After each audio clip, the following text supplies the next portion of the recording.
All right, let's try it again.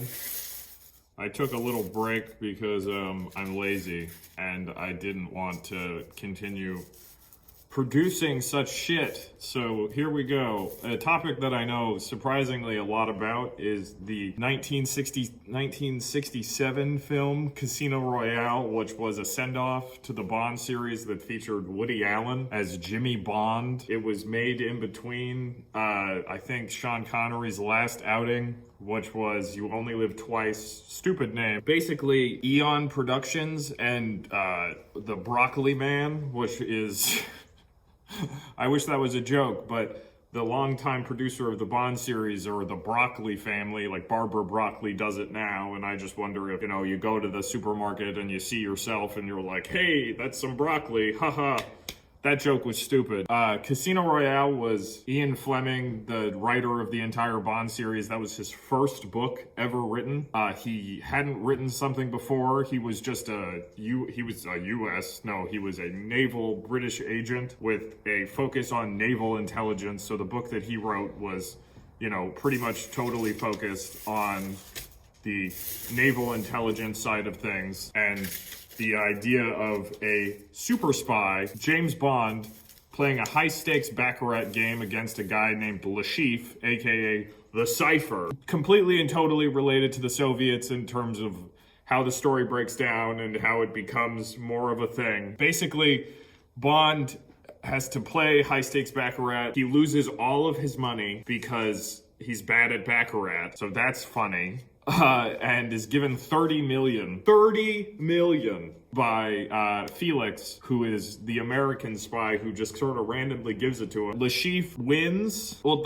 not wins particularly. He loses, takes the money from Bond, and is killed by the Soviets because the Soviets be killing people out here. Bond also has a love interest in the narrative, but it just she's posthumously killed and revealed as a spy for the Soviets after her death. And very ridiculous kind of writing. So in 2004, I believe, what happened was they were rebooting Bond.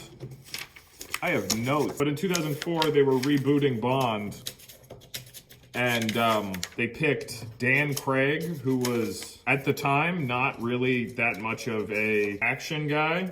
I mean, he'd been in Tomb Raider, he'd been in Layer Cake, which was a movie about him being a drug dealer, where he shot stuff, wore a suit, and was like, bang, bang, baby. But also, before this, planned spin-offs like Halle Berry's Jinx didn't work out because that movie would have sucked. Especially the direction that the James Bond franchise was going with Pierce Brosnan. That's just something that you don't want. You just don't want that. And it makes sense why they didn't do that. So they started work on, Casino Royale 2 with cheese. I wrote that.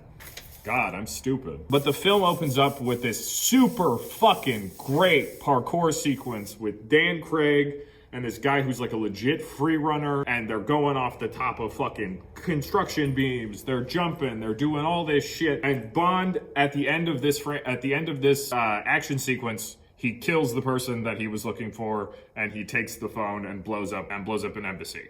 So, still not a very good spy, but goddamn is it fun to watch. A movie that would become Casino Royale 2006 took all these bits and bobs from Mission Impossible to fucking the Bourne series, with Matt Damon. I'm sorry, every time I say Matt Damon, I have to do it. That's from Team America, by the way. Great, great movie that you should watch when your parents aren't near you, because holy shit, it's offensive. Jason Bourne essentially became James Bond.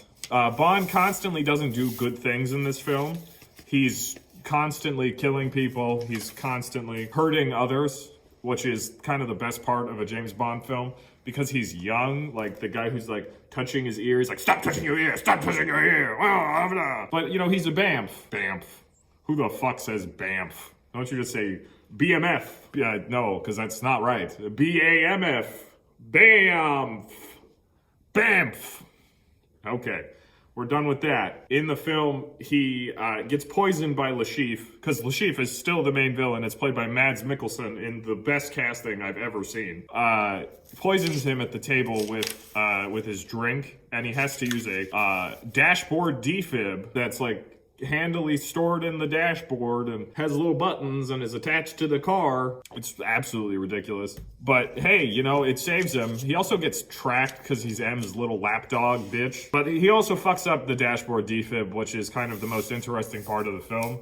That he's not good by himself. He needs someone else there to help him. And like the person that helps him in the sequences that, you know, are not in the entire film. I mean, okay. That's it. The sequences where he's helped by Vesper or M prove that he needs sort of a partner. He needs sort of a connect or a go-to. But the sequences in Casino Royale sing. The action sequences are perfect. Bodyworks airport explosion, which is a huge fucking set piece in the middle of the film that takes place where Bond is tracking a poker chip, and it goes into a bodyworks.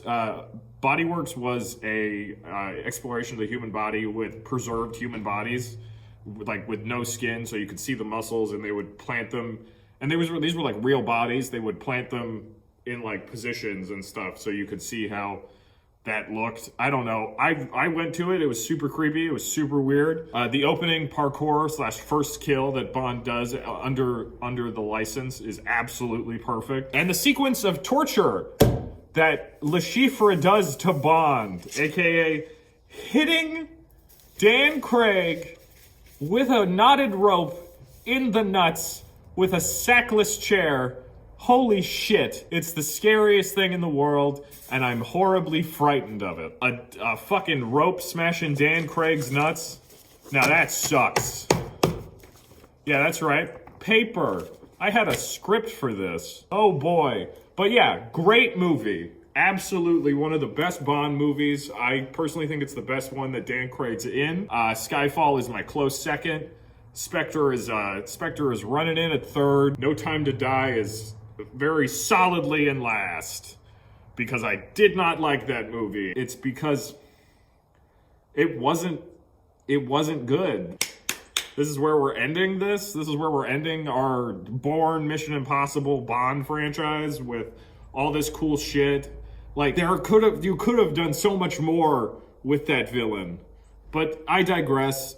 They're multi-million-dollar movies that make so much money when they come out. Like, so much money. The first Casino Royale made $6 million. And back in 1967, that's a lot of money. That's a lot of fucking money to go see a movie with Woody Allen playing Jimmy Bond. Like, and to be like, bang, bang, bang, my lady, come, my lady, you're my butterfly, sugar, baby. That's not what Bond does. Okay, see you later.